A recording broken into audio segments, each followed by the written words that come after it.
ప్రతి సమస్యకు పరిష్కారం ఈగలై ఛానల్. నమస్కారం, ఈగలై ఛానల్కి స్వాగతం. భారీ వర్షాల వలన స్థానిక రామకృష్ణ నగర్లో కొండ చర్యలు విరిగిపడి ఇల్లు దెబ్బతిని నిరాశ్రయులైన వారిని రాష్ట్ర హోంమంత్రి గొంగలపూడి అనిత మరియు ఎమ్మెల్యే గణబాబులు పరామర్శించారు. ఈ సందర్భంగా హోమ్ మినిస్టర్ మీడియాతో మాట్లాడుతూ, మొన్న వర్షాల కారణంగా విశాఖపట్నంలోని ఏదైతే ల్యాండ్ స్లైడింగ్ జరిగిందో ఇక్కడ మన వెస్ట్ నియోజకవర్గం అదేవిధంగా రామకృష్ణ నగర్లో మనకు ల్యాండ్ స్లైడింగ్ జరిగింది.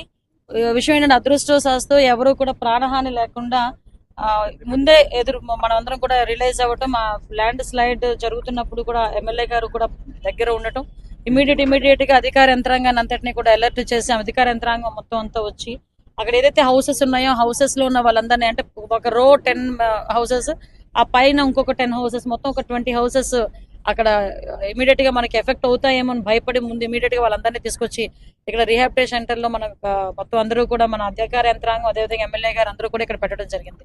అయితే ఇందాక మన ఎమ్మెల్యే గారు చెప్పినట్టుగా విశాఖపట్నం ఎంత బ్యూటిఫుల్ సిటీగా ఉంటుందో అదేవిధంగా ఇక్కడ కొండవాళ్ళు ప్రాంతాల్లో ఎక్కువ మంది నివాసం ఏర్పాటు చేసుకోవడం అనేది నాకు తెలిసి స్టేట్ లెవెల్లోని వైజాగ్ లో ఉన్నంత ఎక్కువ కొండవాళ్ళు ప్రాంతాల్లో ఇంకెక్కడ ఉండరేమో.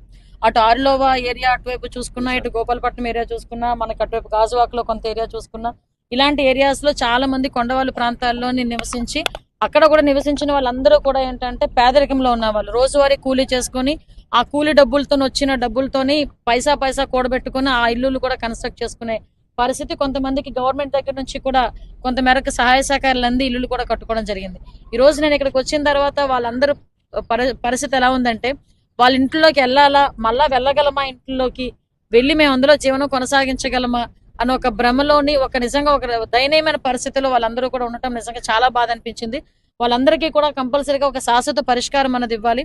ఎక్కడైతే ఎక్కువగా వర్షాలు పడినాయి, ల్యాండ్ స్లైడింగ్స్ జరుగుతున్నాయని తెలుసుకున్న వెంటనే గౌరవ ముఖ్యమంత్రి గారు చంద్రబాబు నాయుడు గారు ఇమీడియట్ గా అక్కడ విజయవాడ తుఫాను పరిసర ప్రాంతాల్లో ఉన్న నన్ను అక్కడికి ఇమీడియట్ గా అక్కడ వెళ్ళమ్మా అనిత, అక్కడ చూడమ్మా అనిత నన్ను పంపించడం, అదేవిధంగా కలెక్టర్ గారు కానీ, జేసీ గారు, అదేవిధంగా సిపి గారు, అడిషనల్ సిపి గారు అందరూ ప్రభుత్వ యంత్రాంగం అంతా ఇక్కడికి వచ్చి చూడటం కూడా జరిగింది. దీని మీద ఒక కమిటీ కూడా ఏర్పాటు చేయడం జరిగింది. R&B డిపార్ట్మెంట్ అదేవిధంగా ఆంధ్ర యూనివర్సిటీలో ఒక టెక్నికల్ డిపార్ట్మెంట్ నుంచి ఒక రిటైర్డ్ పర్సన్ ని, అదేవిధంగా అన్ని జీవీఎంసీ వాళ్ళు, అదేవిధంగా మనకి రెవెన్యూ డిపార్ట్మెంట్ వాళ్ళు అందరూ కలిసి ఒక కమిటీ ఏర్పాటు చేసుకోవడం జరిగింది. ఆ కమిటీ రిపోర్ట్ రేపు ఈవినింగ్ వస్తుంది. రేపు ఈవినింగ్ కమిటీ రిపోర్ట్ వచ్చిన తర్వాత సాయిల్ టెస్ట్ కూడా జరిగిన తర్వాత ఫర్దర్ గా ఇబ్బంది లేదు అనుకుంటే ఏం చేయాలి, ఫర్దర్ గా ఇబ్బంది ఉందనుకుంటే ఎలాగా మనం వేఅవుట్ చూడాలి, ఈ రెండు కూడా అధికారులతో అదేవిధంగా ఎమ్మెల్యే గారితో చర్చించి ఇక్కడున్న వీళ్ళందరికీ కూడా ఒక శాశ్వత పరిష్కారం తీసుకునే దిశగా గవర్నమెంట్ ముందుకు వెళ్తుంది. అదేవిధంగా ఇప్పుడు ఈ విపత్తుల శాఖలో కూడా కంపల్సరీగా ఏదైతే ఈ ప్రాబ్లమ్స్ ఏదైతే ఉన్నాయో, కొండవాళ్ళ ప్రాంతాల్లో ఏదైతే ప్రాబ్లమ్స్ జరుగుతాయో, ఎందుకంటే ఈ డ్రైనేజ్ సిస్టమ్ సరిగా లేకపోయినా ఏమి ఇబ్బంది వచ్చినా అక్కడ మట్టి కొంచెం ఈ వాటర్ తో పాటు బయటకు వచ్చి కొంచెం సాయిల్ కూడా లూజ్ సాయిల్ అయ్యి ఇబ్బందులు ఎదుర్కొంటున్నాం. దీనికి ఎటువంటి శాశ్వత పరిష్కారం ఇవ్వాలి, రిటైనింగ్ వాల్స్ ఎక్కడెక్కడ మనం కట్టాలి, ఈవెన్ ఐరన్ మెసెస్ ఏదైనా మనం చేయగలిగితే ఎలా చేయాలి ఏంటన్నది ఒక సమగ్రమైన నివేదిక తెప్పించుకొని ఈ కొండవాళ్ళ ప్రాంతాల్లో ఉన్న ప్రజలు ఇబ్బంది పడకుండా, ప్రాణ నష్టం జరగకుండా, ఆస్తి నష్టం జరగకుండా చూసుకునే బాధ్యత కూడా గవర్నమెంట్ తీసుకుంటుంది. ఈ విషయమే ఇక్కడ నివేదికను తీసుకుని గౌరవ సీఎం గారికి కూడా సబ్మిట్ చేసి గౌరవ సీఎం గారి ఆదేశాల మేరకు ఇక్కడ ఎవరికి కూడా ఇబ్బంది లేకుండా చూసుకునే బాధ్యత కూడా మేము తీసుకుంటామని మీ అందరికీ కూడా తెలియజేస్తాం.